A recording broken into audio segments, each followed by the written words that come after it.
Alex's voice cut through the clatter of dishes like a sharp knife. "Alara, bring me some tea now," he demanded. I paused, my hands submerged in soapy water. "Hold on, I'm doing the dishes," I replied. His tone was incredulous, laced with impatience. "Stop that and bring me the tea quickly. Can't you follow simple orders?" But I started only to be interrupted. "What a useless wife you are. Make me some sweet coffee, please." Mrs. Whitmore, my mother-in-law, spoke from the living room. She sat there devouring a slice of cake she'd taken from the fridge, her eyes glinting with malice. I sighed, glancing at the mountain of dishes. There are so many. Leave them for later. Just do what we say, useless wife. Alex's voice was a whip, each word stinging. I was Alara, a 28-year-old working mother trapped in a life that felt more like a prison than a home. Married at 23. I had hoped for love and companionship. Instead, I found myself in the clutches of Alex and his overbearing mother. Our son, only 4, was the sole source of joy in my bleak world. We lived in Alex's parents' house, a decision forced upon me under the guise of caring for Mrs. Whitmore after my father-in-law's passing. Initially, I sympathized with her supposed grief, but soon it became clear that I was nothing more than a pawn in her cruel game of domestic tyranny. Cooking, cleaning, working. It was never enough. My efforts were met with scorn, my meals left untouched or criticized harshly. "The stir-fry is so half-hearted," Mrs. Whitmore would scoff. "Cook it properly from scratch." "I'm busy and can only make simple things," I'd respond, trying to keep my voice steady. "That's why I hate back talk from a daughter-in-law," she'd snap. "Cook from scratch.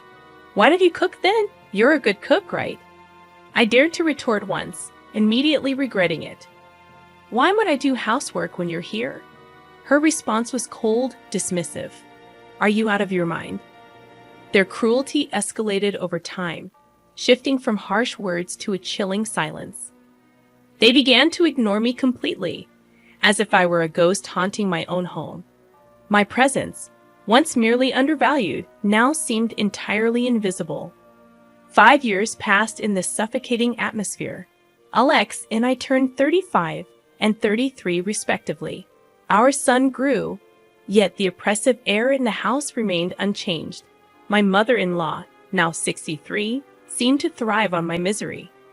One evening, as I trudged home from work, a heavy realization settled over me. My existence seemed pointless in their eyes. I was a shadow, unseen and unheard.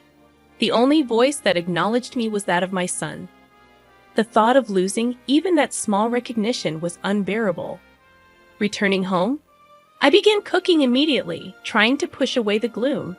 I prepared mapo tofu, fried chicken, and a stir-fry with bell peppers and pork, hoping to bring some semblance of normalcy to our dinner. "Bring me the mayo," Alex commanded abruptly, breaking his long silence.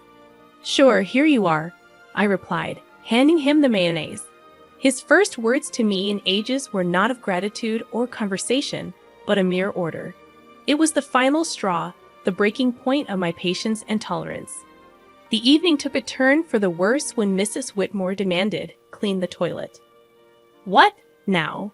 I was aghast. "Yes, now," she insisted, her voice dripping with venom. I snapped back, unable to contain my frustration. "Don't say such a thing while we're eating. It's nasty, just like your heart," I hissed. Our argument escalated quickly, with Alex interjecting, demanding I apologize to his mother. But I refused, standing my ground for the first time in years. The conflict reached its peak, and in that moment, a decision crystallized within me. I needed to escape this toxic environment, not just for my sake, but for my son's as well.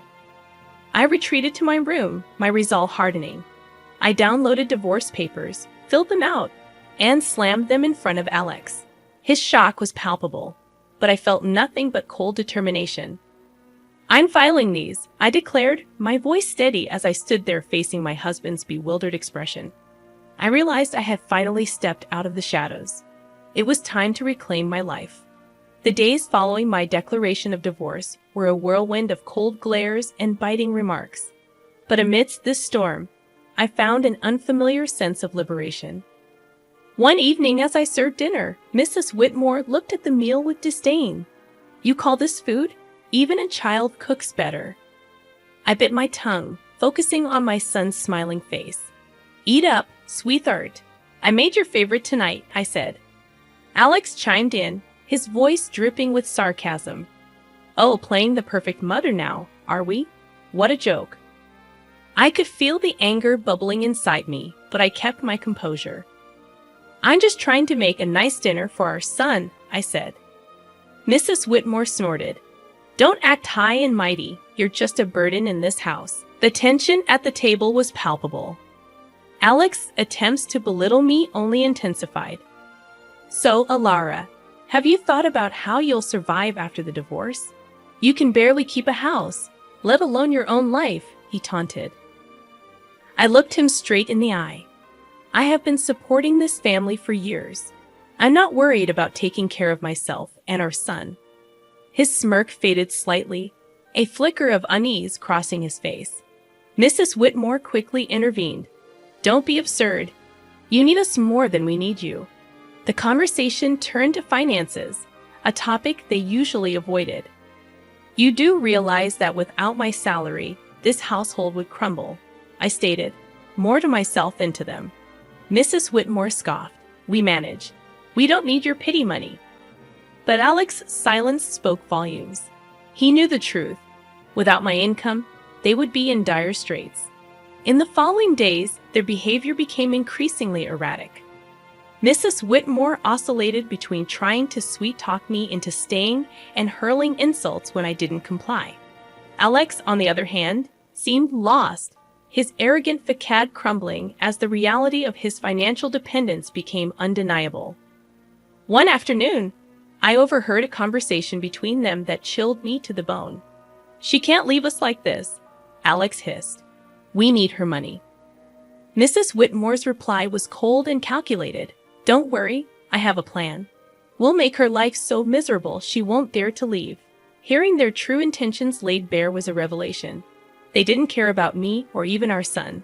It was all about control and money. That night, as I lay in bed, a plan began to form in my mind. If they wanted a battle, I would give them one, but it wouldn't be fought with words or petty arguments. I would hit them where it hurt the most, their pride and their pockets. The next morning, I started putting my plan into action. I contacted a lawyer, a sharp, no-nonsense woman who came highly recommended. "I want a divorce," I told her, "and I want to make sure they don't get a penny more than they deserve." I told her, and she nodded, her eyes glinting with determination. "We'll make sure of that. You've been the sole breadwinner, right? We'll use that." As the days passed, my resolve only grew stronger. I started documenting everything, the insults, the financial manipulation, even the smallest of grievances. It was time to turn the tables, time for them to face the consequences of their actions. As I built my case, a sense of empowerment filled me. For the first time in years, I felt like I was in control of my own destiny. The shadows of contempt were slowly lifting, and in their place, a new dawn was emerging. As the divorce proceedings began, the atmosphere in the house grew increasingly toxic. Yet with each passing day, my sense of fear diminished, replaced by a steely resolve. One evening, Mrs. Whitmore tried a different tactic. "Alara, dear, why don't we forget all this nasty business? You know we're family." Her words dripped with insincerity. I met her gaze unwavering. "Family doesn't treat each other the way you've treated me." Alex, who had been quietly observing, scoffed. "Oh, playing the victim now? You're not as innocent as you pretend to be." I felt a surge of anger, but kept my voice calm. "I'm not playing anything, Alex. I'm just no longer willing to be your scapegoat." The conversation turned, as it often did, to finances. "You think you can just take our son and leave? How will you support him?"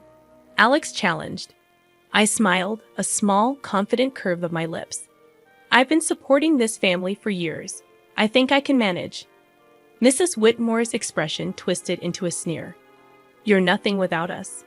You'll come crawling back." But their words no longer held power over me. I knew my worth, and I knew the truth. The next day, I met with my lawyer again. She laid out the strategy clearly. We'll expose their financial dependency on you. It will play a crucial role in the custody battle and the division of assets. I nodded, feeling a sense of vindication. The law was on my side, and I was ready to fight back. At home, the tension reached a boiling point. Mrs. Whitmore's attempts to undermine me became more desperate. "You think you're so smart," she spat one evening. "But you're just a cold-hearted woman abandoning your family." I looked her straight in the eyes. "No, I'm a woman who's finally standing up for herself," I declared. Alex jumped in, his voice laced with venom. "You'll regret this. You can't survive without me." But his threats fell on deaf ears. I was done being intimidated. As the days went by, my preparations for the court battle intensified. I gathered financial statements, recorded their abusive remarks, and collected evidence of their negligence. One afternoon, as I was organizing my documents, my son came to me. "Mom, are we going to be okay?" His voice was small, uncertain. I pulled him into a hug, feeling a surge of protectiveness. "Yes, sweetheart, we're going to be just fine. We're leaving this place, and we're going to start a new, happy life, just you and me." His arms tightened around me, and in that moment, I knew I was making the right decision. I was fighting not just for myself, but for my son's future. The day of the court hearing loomed closer, and with it, a sense of impending freedom. I was ready to face Alex and Mrs. Whitmore, ready to end their reign of control and emotional abuse. I was ready to reclaim my life and give my son the peace and happiness he deserved. It was time for justice, and I was determined to see it served. The day of the court hearing arrived, a day I had been anticipating with a mix of dread and determination. As I sat across from Alex and Mrs. Whitmore in the courtroom, I felt a sense of surrealism. This was the moment where everything would change. The proceedings began with a cold formality. Alex's lawyer portrayed him as a devoted husband and father struggling under the weight of false accusations. Mrs. Whitmore played the part of the grieving mother-in-law wronged by an ungrateful daughter-in-law. But their performance was transparent, their lies brittle. When my turn came, I spoke clearly, my voice steady. "I have been the sole provider for this family for years. My husband's employment and his mother's manipulation have been constant sources of strain." Alex interjected, his voice laced with false hurt. "Alara, how can you say these things? I've always supported you." I turned to him, my gaze unwavering. "Support is more than just words, Alex. It's about actions, and your actions have shown nothing but selfishness and cruelty." The judge listened intently as I presented my evidence. Financial statements, recordings of their verbal abuse, testimonies from neighbors who had witnessed their behavior. The truth was undeniable, and as the evidence mounted, Alex's facade began to crumble. Mrs. Whitmore's composure cracked, her mask of innocence slipping away. The courtroom was silent, the air thick with tension. Then came the revelation that sealed their fate. My lawyer presented photographs and documents proving Alex's infidelity and Mrs. Whitmore's illicit affair with a wealthy neighbor, Mr. Harwood. The courtroom erupted in murmurs as the images were displayed, showing them in compromising positions, their deception laid bare for all to see. Alex's face turned ashen, his eyes wide with shock. Mrs. Whitmore's expression twisted into one of fury, her hands trembling. "You invaded our privacy," Mrs. Whitmore shrieked, her voice shrill. I looked at her, my voice calm but firm. "No, I exposed the truth, a truth that you both have been hiding for too long." The judge called for order, but the damage was done. Their credibility was shattered, their lies exposed in the harsh light of the courtroom. As the hearing came to a close, the judge's verdict was clear. I was granted full custody of our son, and a fair division of assets was ordered. Alex and Mrs. Whitmore were left with little more than their shattered reputations. Walking out of the courtroom, I felt a weight lift off my shoulders. The years of manipulation and emotional abuse were finally over. I had stood up to my oppressors and emerged victorious. But the sweetest moment came when my son ran into my arms outside the courthouse, his face bright with relief and happiness. "We did it, Mom," he said, his voice filled with joy. "Yes, we did," I replied, holding him close. "We're free now. It's just the beginning for us."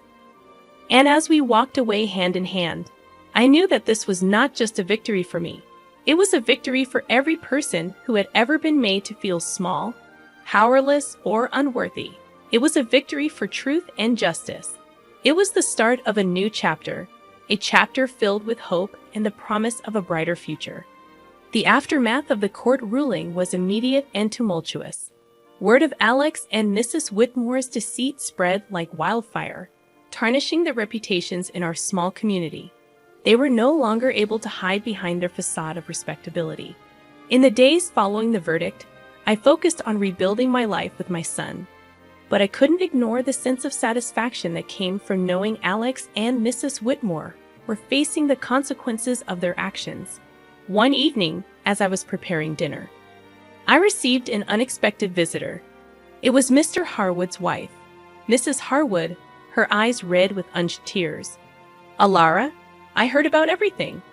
I can't believe what Sylvia, Mrs. Whitmore, did." Her voice broke, and I could see the pain etched on her face. I invited her in, offering a cup of tea. As we sat at the kitchen table, she poured out her heartache.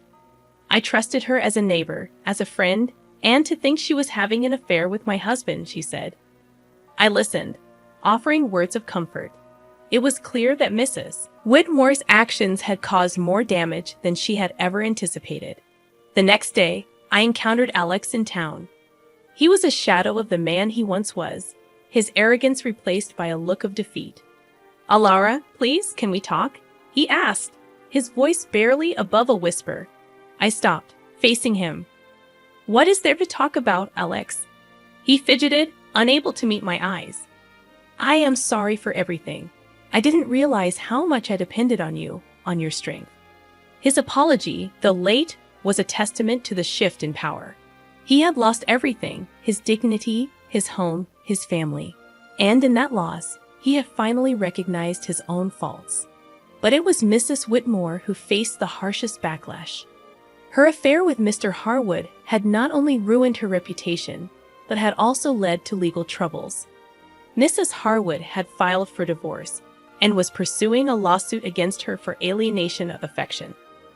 I heard about Mrs. Whitmore's plight from neighbors, the whispers and rumors painting a picture of a woman undone by her own actions. One afternoon, I saw her at the grocery store, her eyes downcast as she hurried through the aisles.